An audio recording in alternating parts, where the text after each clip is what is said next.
How can I join the military in my country? That's what I got a lot. And first of all, don't sign any contract. That's the most important thing. Lots of people just sign contracts and then they are kind of trapped at the military and then they figure that they don't even like it. Don't think the military is the way it looks like, even in those videos. I mean, I try to keep them authentic, but obviously I'm also just showing the interesting stuff. I will not show you if we repeat something for 2 or 3 hours. I will just show you 30 seconds of it because the rest of the stuff is repetitive and boring. Be aware that if you've never been to the military, you have no idea how that actually is because it's a completely different world and you will lose your shit in the first few days of the military because it's just so different to the civil life. For me, it was shocking. The first few days of the military, I was like, how is it even possible that something like this exists in the world? The way you get treated in a boot camp, it's ridiculous actually. You don't feel like a human anymore. But, I mean, they have to do it like this. In order to make you a sharp soldier, they have to do the boot camp. That's just the way the military is. What I want to say is just, don't sign any contract. Don't be stupid.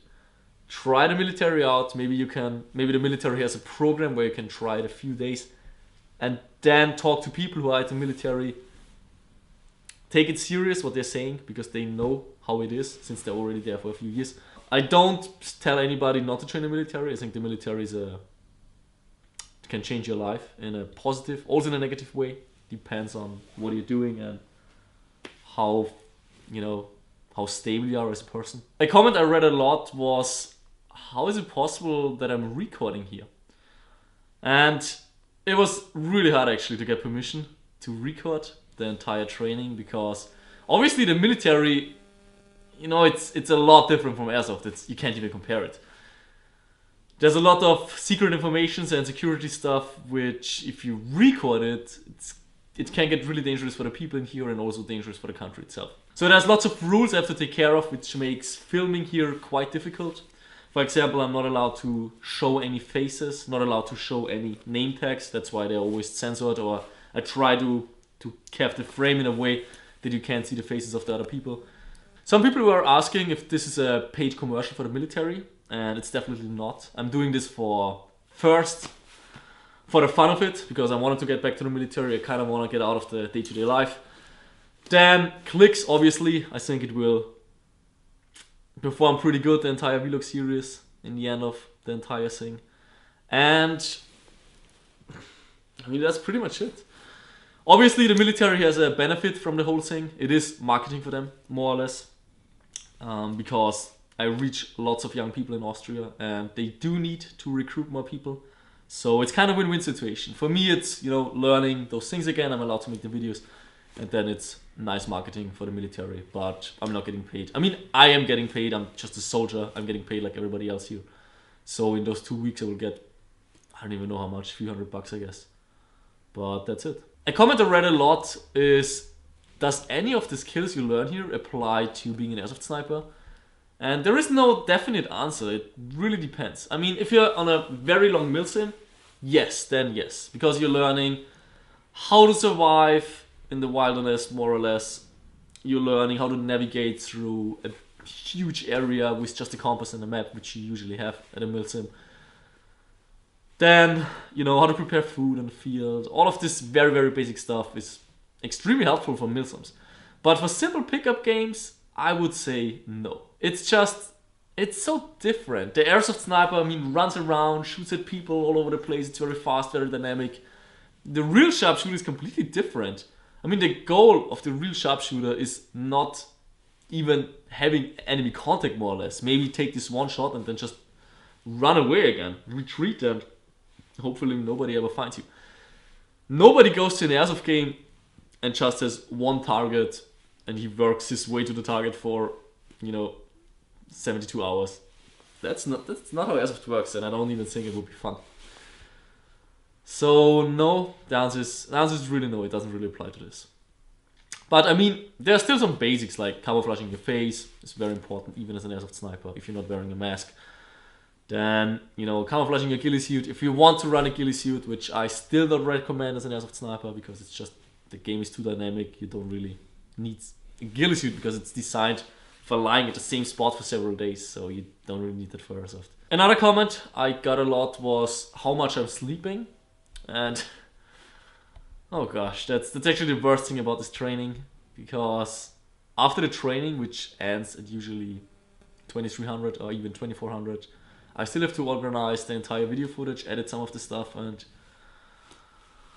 answer emails. So I'm getting around, I would say, 4 hours of sleep every day, which is definitely not enough, especially throughout an entire week. I mean, if you're doing this for 1 or 2 days, that's no problem at all, but I feel really exhausted, and I can't wait for tomorrow, because that's the only day off inside those 2 weeks. I'm really looking forward to that. I hope I can sleep throughout the entire day so I can collect the missing sleeping hours. I do read a lot of comments where people say, oh, you always hated on ghillie suits, now you have to use it again, how does it feel? And oh god, I still hate the ghillie suits. Really, seriously, I hate the ghillie suits. I mean, they're fun for this training, because I'm only, I'm moving to the spot where I have to observe or I have to take my shot. And then, like, right before that sniper hiding spot, then I put on the ghillie suit and I crawl the last few meters, the last 50 meters maybe. And there, I don't really care if I'm wearing ghillie suit or not. I mean, I like the fact that it camouflages perfectly. But still, as soon as I have this thing on, I just hate how I can't see stuff. I get caught up everywhere. It's just the same like in Airsoft. I mean, it's even the same product. So I still hate them, but as a real sniper, you have to use them. But I'm still saying I will never use them for Airsoft. Maybe not never, maybe I try them once in a while, but it just doesn't apply to my game style in Airsoft. One guy was asking, is it even the military? Because nobody's shouting around, and apparently this guy is used to something different.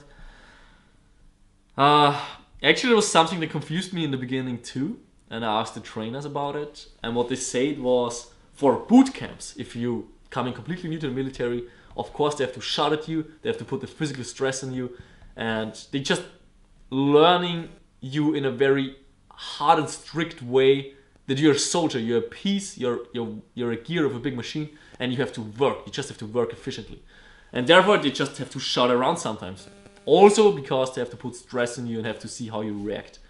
But the sniper training is not a boot camp anymore. It's completely different. It's more like learning advanced techniques and getting more specific to a certain topic. And there you don't want the stress, because your learning effects will just decrease. Just imagine you're in school, you have a math class, and somebody shouts at you. No way you will understand all of this stuff. So that's the reason why there is no shouting. It makes total sense. As I said, it kind of shocked me too, because I expected to have the entire, shouting, push-up, doing push-ups, getting stressed. That's what I'm used to from the military. That's what I did at the last education, but this one is different. And I understand that it is like this, and it makes total sense. It's not a bootcamp anymore. It's learning advanced techniques, and therefore it would be completely inappropriate to do the entire shouting, military style bullshit. What I also read was the question, will you continue a video series like this? Will you do further educations? And from what I'm seeing now, people really like it on this channel, so yes, definitely yes. Also because I really enjoy getting out of the, day-to-day YouTuber life, which is, playing Airsoft, which is fun, but then the editing it actually burns me out sometimes a little bit if I edit an entire week through. So it's just a nice thing to get ripped out of this day-to-day life.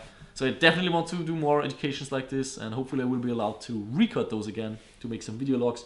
I want to do a military parachute training, and I would also like to do the sniper education on the 50 caliber sniper.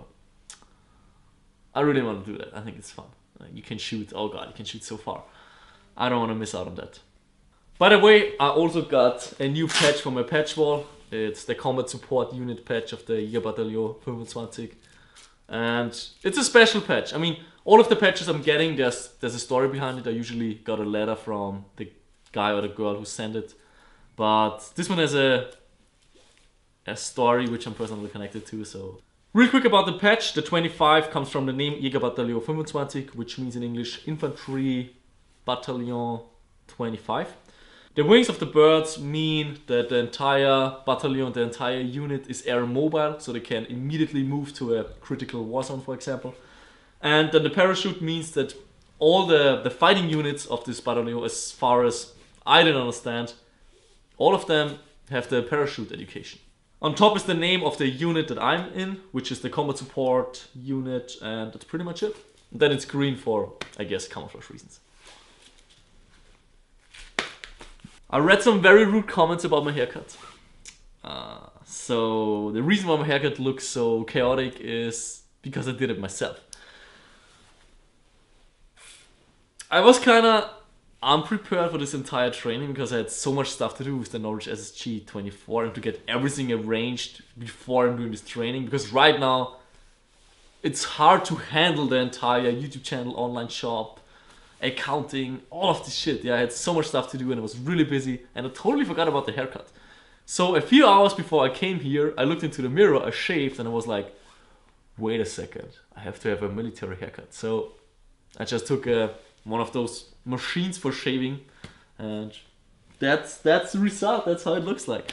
I think it's not too shitty because I'm not having a haircutter, hairdresser education. That's just the way it is. Hope you guys can stand it. And don't be rude. I mean, you can be rude. I don't care anyways.